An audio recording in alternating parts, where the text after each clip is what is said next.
Alright, so here we are back.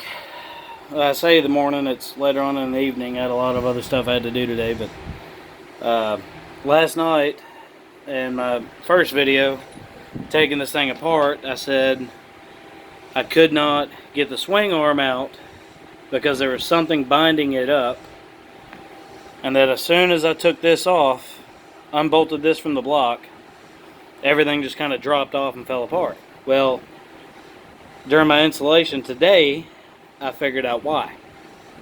So, where the bearing goes on the drive shaft side, on the left side of the bike, this is too thick that when this is bolted up, that knuckle right there, it doesn't leave enough room to have this knuckle on here or on the drive shaft first to slide in and slide the swing arm in, because that knuckle sits right here. It leaves maybe a half inch, maybe a little bit more than a half inch space, maybe a little bit less than a half inch to get this part to swing past the frame and the knuckle to sit down right here, so that you can get the knuckle reattached to your gearbox and to your drive shaft, and then put your bolt back in. So that was the issue that I ran into last night, and I didn't figure that out until earlier today, whenever I tried to slide the swing arm back in with this knuckle on, and I had the knuckle almost lining up, but I just couldn't get the swing arm to go up. And it really sucked because I'd already had this bolted back up. I had my clutch plate, my clutch cover bolted back in. I had to take that off to get this back on.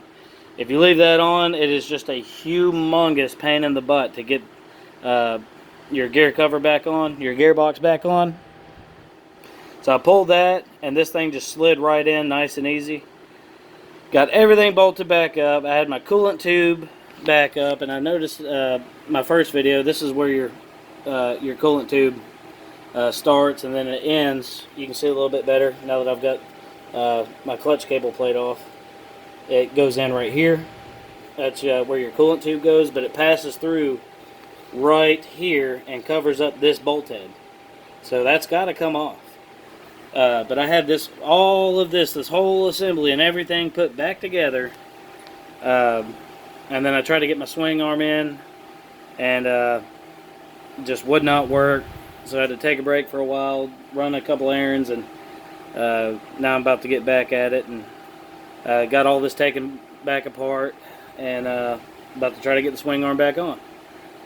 So I decided to make a quick part 2 on putting this thing back in.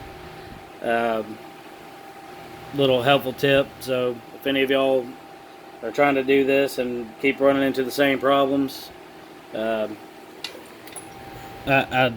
don't know, maybe somebody did it before you and shaved something down with a grinder. I don't know, but this is the issue that I had, and this is what I'm having to do to fix it. So maybe save somebody out there a little bit of trouble and trying to figure it out themselves.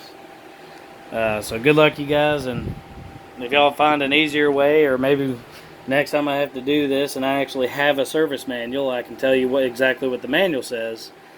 So anyway, that's what I figured out so far. Have fun, be safe.